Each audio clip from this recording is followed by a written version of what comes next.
ตะกองเกียมส้ม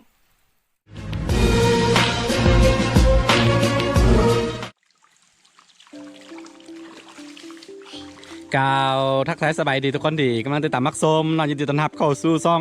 ค่าน้อยเนาะวันนี้เราเปลี่ยนเมนูมาทุกคน ได้เห็นบ่นี่เนาะเราสิเห็ดไก่อบเฟืองหรือว่าไก่อบฟางเนี่ยทุกคนนี่เกี่ยมไว้หมดแหละนี่เนาะเราหลังจากที่เราอันนั้นเนาะครัวไก่ปลาแล้วเราก็จะใส่นี่เนาะไก่ปลาด้วยทุกคนไก่ปลานี่ตอนนี้เรากำลังเผาขนมันนี่ไก่ปลาประมาณจักเดือนเด้อนี่ประมาณ 5-6 เดือนเนาะตัวน้อยตัวปีนี้ตัวไม้เอาสิเผาขนมันออกก่อนแล้วก็เขาจึงอันนั้นเนาะเขาจึงมาอบเฟืองอีกทีหนึ่งทุกคนโอเคเดินไปน้ำกันนี่เรามีทะเลนี่ตอนนี้เผาอันนี้คือเผาขนของมันทุกคนโอเคทุกคนติดตามย่อๆไปสุดยอดนี่แล้วก็เอาตัวนี้ไปปกใส่แบบนี้โอเครุ่นไปน้ำกันทุกคนตอนนี้เนาะเฮาสิเฮ็ดเครื่องปรุงของมันเลยมันจะมีเผ็ดจะมีเกลือแป้งนัวจะมีหัวสิไข่แล้วก็เครื่องปรุงอื่นๆเนาะที่จำเป็นเนาะยัดใส่ในของมันทุกคนสุดยอดนี่คือไก่ปลาอบเฟือง นี่ตัวน้อยๆนึงมันบ่ใหญ่คือไก่ตัวไปทุกคนก่อนอื่นต้องยัดเข้าไปในนึงทุกคนยัดเข้าไปก้นนี่คือวิธีการเอาเครื่องในของมันออกก็เจาะเอาก้นของมันเนาะเจาะเอาแล้วก็เอาเครื่องในมันออกแล้วก็ค่อยยัดใส่อีกทีนึงก็ได้ยัดใส่ในนี้แล้วก็ตัวใดเรือแล้วก็เอาท่านอกเนาะทุกคนแบบนี้แหละสุดยอดไปเลยอาหารปลาทำกันบรรยากาศเขาเฮ็ดอยู่ไก่น้ำห้วยเนาะทุกคนนี่แหละเมนูไก่ปลาอบเฟืองเด้อพี่น้องเด้อตัวนี้ตัวอ่อนประมาณ 3-4-5 เดือนนี่แหละมันกับบนใหญ่ลูกไก่ของปีนี้เนาะตัวใดเดือนแล้วก็ยัดเข้าไปในคือเมื่อกี้ว่าแล้วก็สำหรับเครื่องในของมันเนาะถ้าผู้ใดบุยักปิ้งนี่ผู้ใดบุยักปิ้งทั้งหักก็เอาไปยัดเข้าไปในพี่อีกทีนึงนี่พี่น้องสุดยอดไปเลย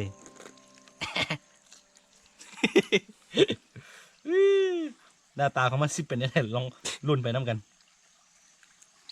ยัดเข้าไปนี่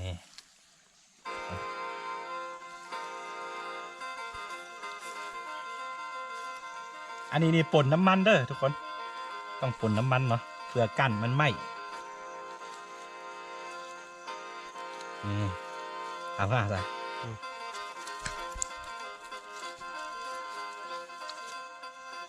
นี่แล้วก็เอาไปนี่เนาะสำหรับงูนี่เนาะเอาไปยัดใส่อันแก้วพี่ขวดแก้วนะเขาเกี่ยมไว้ละก่อนนี่แหละเอาอันกายนี่เนาะไก่ปลานี่เนาะยัดใส่พี่ขวดแก้วนี่เนาะที่เราเตรียมกันไว้แล้วประมาณนี้ไอ้เมย์จ้ะหัวชี้ใช่ไหมล่ะใช่ข้อชี้อยู่แล้วโอ้น้ำมันย่อยออกมาพี่น้องนี่แล้วก็ขั้นตอนต่อไปทุกคนนี่ใส่ไปเลยพูดยังไงสักแล้วก็พูดยังไงสิเล่มเนี่ยอะไรอ่ะนี่พูดยี่จิรันเนี่ยพูดอ่ะเอาทุกคนตอนนี้ก็เอาขี้ดินโป๊ะเข้าไปมันสิใหม่ก่อนนี่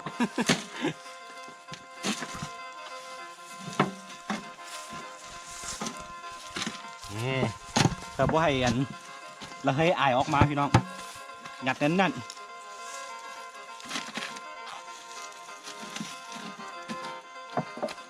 นี่ครับขั้นตอนต่อไปก็คือเอาเสี่ยวเฟืองเนาะเอาเสี่ยวเฟืองยกไม่ใช่พี่เลยมาเรียนดิพี่มาเรียนจริงใช่อยู่แบบนี้มาเลยนี่เนาะไปพี่เลยมาเลยนี่มาเลย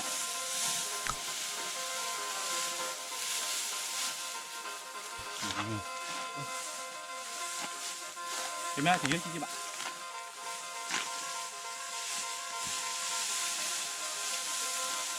นี่เนาะ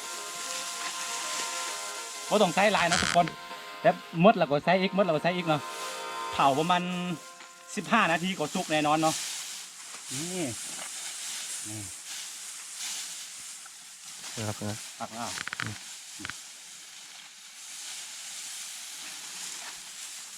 ประมาณนี้ก่อนทุกคนสุดยอดไปเลยบ่เคยเฮ็ดกินเมนูนี้จักเทื่อเนาะเห็นได้เขาเฮ็ดแต่ว่าเขาบ่ทันได้เฮ็ดจักบาทสิลองก่อนวันนี้นะ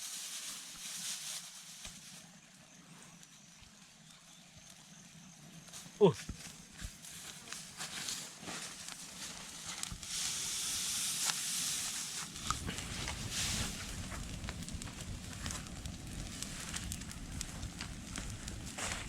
จุดไป4 ทิศ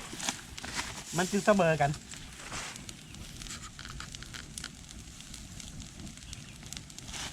โอ้โหสุดยอดเลย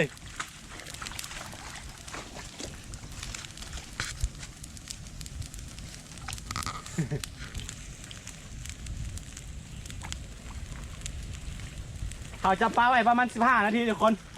มดแล้วก็ใส่อีกมดแล้วก็ใส่อีกเผานะเผามันเนาะเผาประมาณ15 นาทีจึงไปลองเบิ้งว่ามันซีซุกบอหรือว่ามันซีไหม้บอหน้าตาของมันจะออกมาเป็นยังไงทุกคนติดตามยาวๆไป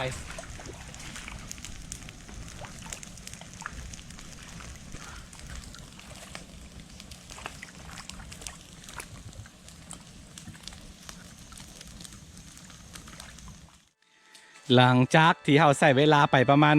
15 นาทีเนาะตอนนี้เราก็กล้าว่ามันจะพอแล้วแหละเพราะว่าถ้าเหลือนี่น่าจะไหม้เลยแหละทุกคนเพราะฉะนั้นเราจะปาไปสวงระยะหนึ่งเพราะว่าอยู่ข้างในของมันยังมีไฟเนาะเซ่เบิ้งทุกคนนี่เห็นบ่เหลืองเลยนี่เราจะปาไปให้มันไปดับเองเนาะใส่เวลาประมาณ4-5 นาทีพุ่นแหละ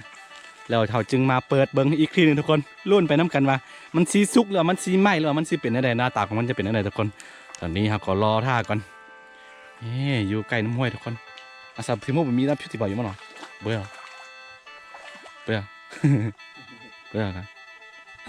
พิโมมีที่บ้านกำลังท่าเด็กน้อยว่าขันจับปลาได้ตัวหนึ่งนี่เสียให้1,000 กีบเบื่อนี่นำสายอีหลีพี่น้องสายเชียงเท่า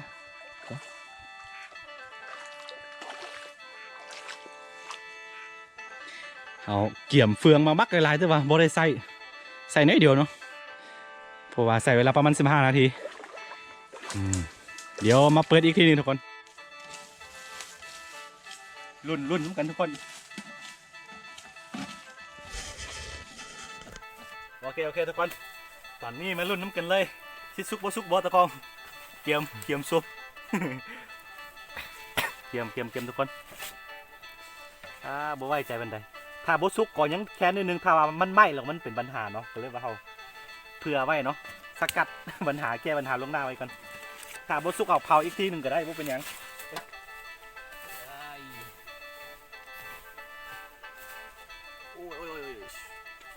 เกียมพี่น้องเกียม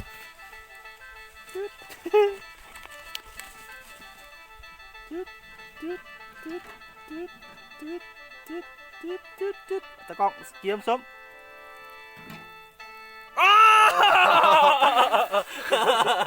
ทางหัวไหม มาแล้วมันไหม้ทุกคนมันไหม้จวดเลย15 นาทีไหม้ปุ๊บไหม้ได้หัวมันปุ๊บเป็นยัง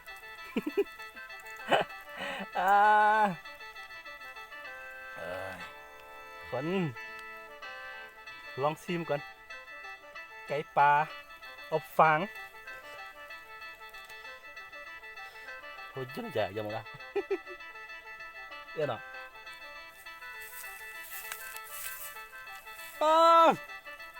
สุดยอดตะกล้องนี่ส้มตอนจิกนี่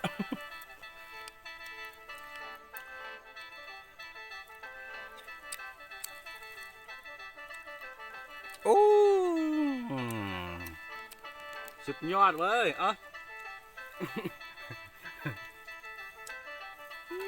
เสียดายของมันไหม้อยู่เทิงนี่ทุกคนเห็นปะเนี่ยเห็นปะ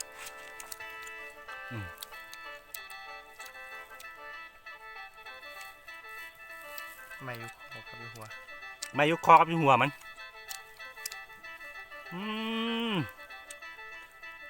สุดยอดเมนูเฮาเนี่ยไหม้หมด ทุกคนตอนนี้เฮาก็สิกินกับบอลเลยสิกินกับบอลตัวใดไหม้เฮาก็บ่กินเนาะเดี๋ยวมาเล็งสิดำหาตัวใดบ่ไหม้เฮาจึงกินนี่ต้องจิกแบบยั่วจิกก่อนตะกล้องโอ้สุดยอดเลยสุดยอดไปเลยโอ้ สุดยอดไปเลยนี่นะไว้นี้นี่นะแล้วก็ตัวใดไหม้เอาสิปาดออกต้องมารถคือเขาแบบนี้เขาบ่กินเนาะเดี๋ยวมาเฮงสิทำหาหักทิมเธอน้อยนี่จึ๊ดไก่ป่าเขาไม้เมิด แล้วก็ปีนไว้ทางนี้นี่โอ้สุดยอดเลยจิกไปเท่าน้อยคือตัวคอมแซบคอมนัวของมันลงลายลงไปใส่ในขวดแก้วมัดทุกคนเกิดอันนี้ตากล้องคือนี่ตากล้องเห็นปะโอ้สุดยอดเลยนี่อร่อยเด้อเราจะกินได้นี่เนาะถ้าได้มาดิน ถ้าได้มามันถึงสโลโมชันได้อาหารบ้านๆของเขา เห็ดคือเพลินเนี่ยเห็ดคือเขา คำหนึ่งกันโอ้เนื้อนมดีน้องลองจักบาทกันบ่ได้เห็ดเจียวเพราะฉะนั้นหาสิกับดีของพอเขาอดสวะเอา กับข้าวเหนียวฮ้อน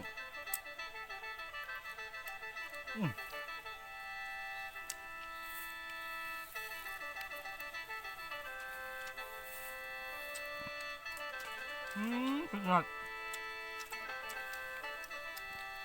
ลืมทานน้ำผึ้งเนาะทุกคนฮ้อน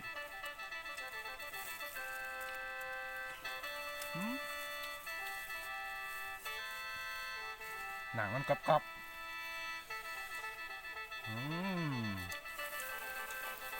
โอเค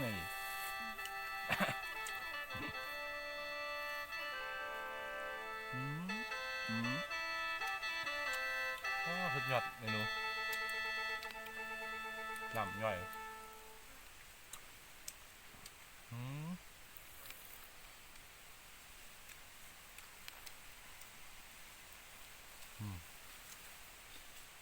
น้ำมัน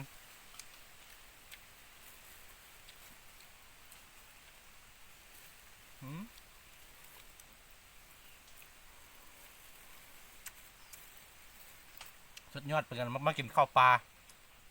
กับลูกๆแล้วก็ตามใช้น้ำทุกคนเห็นปะเป็นน้ำทานเนอะ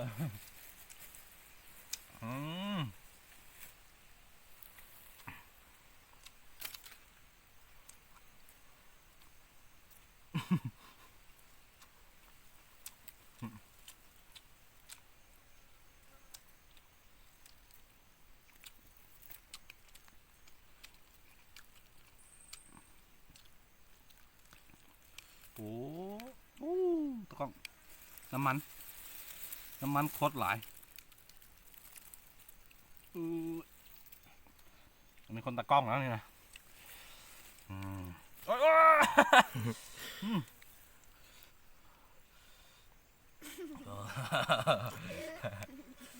อ้สุดยอดเขาอดสวะเลยนึกไงดินึกไง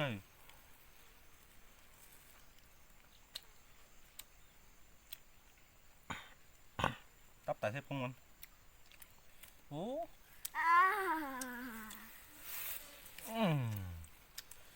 อดเลยขาวอดซัว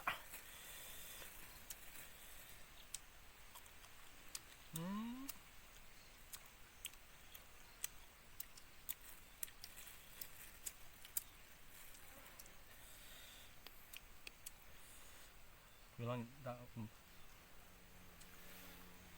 โอ้พี่น้องสุดยอดเด้อของโปรดของฉันเนื้อมันโอ้สุดยอดเลย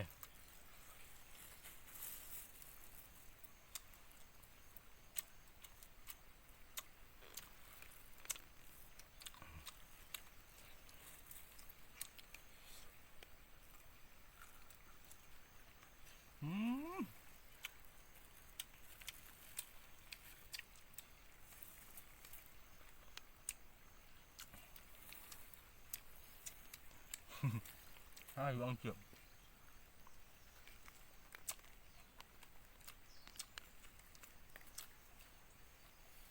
อร่อยสุดยอดอิ่มแล้วทุกคน ตอนนี้อิ่มแล้วจะได้เมียเลยจะได้ไหมล่ะสาวเอาเดียวสิเดียวสิเดียวสิ